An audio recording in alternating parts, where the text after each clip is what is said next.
Jerusalem into the temple. He went into the very holy of holies and he took a pig, put it on the altar and slayed it, defiling the temple. And as a result, a family of Jews called the Hasmoneans decided to revolt against the Greeks.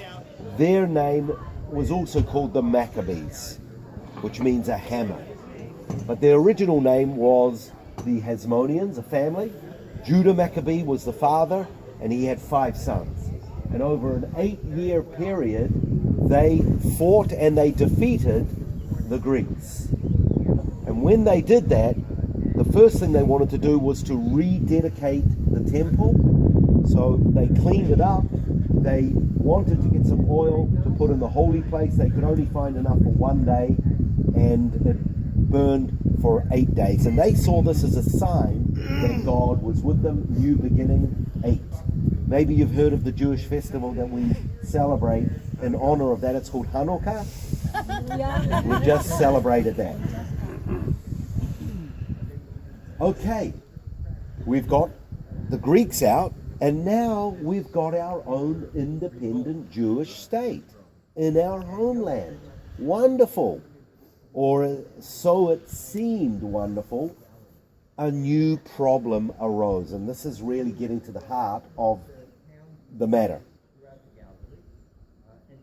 Once the Hasmoneans, or let's use the word Maccabees, once the Maccabees took over, they took upon themselves the kingship and the priesthood. And that seemed fine, except a little bit later, there were some Jews who claimed that they were from the house of David, who were the true kings. And some were from the sons of Zadok, the true priesthood. And so there was internal fighting among us Jews over leadership. And it really became extremely serious, where we were killing each other. There was even one story where there was a Hasmonean, John Hyrcanus II. He bit off the ear of a man called Antigonus. Why did he do that? Because in the book of Leviticus, there are stipulations about the high priest, that if he has a defect in his body, he is disqualified. If anyone has a defect, he cannot be a high priest. So that's why he bit his ear off. So it had terrible infighting among ourselves, hatred without a cause. So guess what happened? Both of these camps heard that in the West there was a new growing empire, and they were called the Romans. And both camps called the Romans in to help them. And that is why the Romans came. To help us Jews sorting out a problem. There was one other reason why they came. In the very south, there is an ancient spice route, all the way from Petra to Gaza, which a group of people called the Nabateans controlled. Probably the 3 wise men were Nabateans. In any event, they were very extremely wealthy. So the Romans took that over as well. But once the Romans came, they liked this area, especially for the trade route, the money, and they decided to stay. And that is why the Romans came. 63 BC, Pompey sacked Jerusalem, and now our free independent state is now under Roman foreign bondage. Okay? Now, all the rabbis told the Jewish people not to fight against the Romans, but to submit to the Romans. Why? Because when we were in exile in Babylon, when the first temple was destroyed, God promised to bring us back after 70 years, and he did. So the rabbis said, don't fight, God will bring us Geulah, redemption. All the Jewish community, or all the Jewish sects, groups, accepted what the rabbis said, except for one group. Who am I talking about? The Zealots. And who were the Zealots? They were the extreme right-wing nationalists. And their philosophy and their theology said, we're in our ancient homeland. We don't agree that we should be under foreign rule. We must rise up and fight. And guess who their great motivator was? 100 years before, Judah Maccabee. They were motivated by the Maccabees, who against all the odds overthrew the Greeks. So they said, we must rise up against the Romans. It wasn't just the Maccabees that motivated them, it was the biblical stories like Gideon with only 300, David against Goliath, Joshua and the Israelites around the walls of Jericho. The biblical stories. God was going to give them victory. So they started to cause troubles to the Romans. So guess what the Romans did? They came up with a great plan that they thought would work. They brought in one man called Herod. Herod the Great. Why did they bring in Herod the Great? Because Herod the Great was half Jewish. His father was converted to Judaism by the Hasmoneans, the Maccabees. Because the Hasmoneans and the Maccabees, they had a ministry to convert. So by bringing in Herod, the Roman Senate thought that it would appease the Jews, and Herod came in and he thought that he would rebuild the temple. And he completely flattened off the first temple, Zerubbabel and Nehemiah's rebuilt temple, and he rebuilt it. But that didn't work, because at the end of the day he was more Roman than he was Jewish. So the tensions grew and grew and grew and grew and grew. Okay, Jesus has come and Jesus is gone.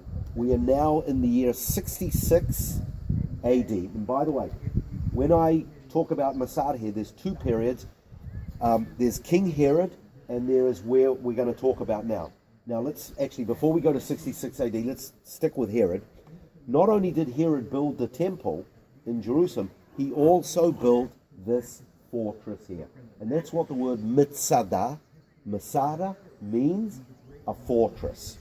Why did he build this fortress?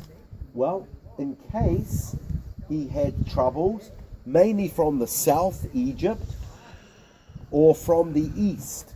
There were a group of people called the Idumeans from the Edomite mountains, but really no one threatened the Romans. They were a well-oiled machine, but just in case there were troubles. So he built this fortress up here. And we'll look around a few of the things. Now we're going to jump to 66 AD. King Herod the Great's gone. Jesus has come and gone. His movement is one of 24 other Jewish movements. Remember I told you that? And now the year is actually it's 62 AD. What happens in 62 AD? According to Josephus, the temple is complete. The temple itself took about 3-4 years to build, but the whole Temple Mount and all the whole markets and everything, it took about 75 years. And Josephus tells us in 62 AD it was complete, and 10,000 Jewish priests that were employed to build the temple were now redundant. So you've not only got growing tensions among the zealots with this Roman foreign occupation, now you've got 10,000 unemployed Jews to add to that. So 4 years later in Caesarea, where we were, the revolt broke out. This is called the First Great Jewish Revolt. It happened in 66 AD. It lasted for 4 years. Where did it break out? It broke out in two main places. One was on the Temple Mount, when the Zealots took over the Antonia fortress, and it happened in the very north, in the western Galilee, in a place called Yotvat. And guess who the Jewish leader, Zealot, was up there? Josephus. He was the general in the Israeli army. He was a 4 or 5 star general, I'm not sure. But he led the revolt. Now, the Jewish Zealots had a policy. Do not surrender to the Romans. And so when the Roman general Vespasian was besieging Jotbat, Josephus told all of his men, do not surrender, take your lives. And that's what they did, one by one by one. And when it was Josephus's turn, he surrendered. Coward.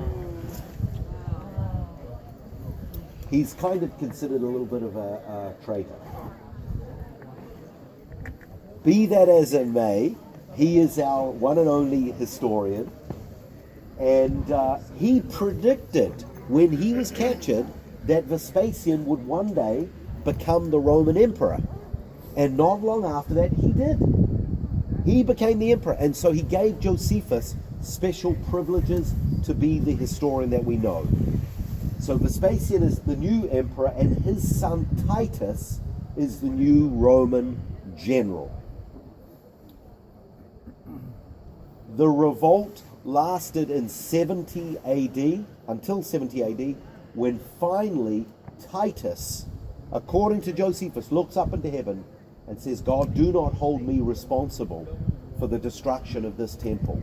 And that's what they did. They destroyed the temple in fulfillment of the prophetic word of our Lord. When he said not one stone will be left upon another, he said when he wept over Jerusalem, your house will be left desolate. And it was left desolate. Hundreds of thousands of Jews were killed. Hundreds of thousands of Romans were killed. Many died of starvation as well. Some people in places like Tsipori did not fight, and they were treated okay. Talking about Jews. But there were about 1,000 Jews who fled the scene in the north, and they came down to this known fortress. They took over this fortress, and that is where our story, Masada, begins. But that's the framework, that's the historical background. So now you've got 1,000 Jews, 968, but let's say 1,000. They come down, they kill 700 of their own Jewish people on the way.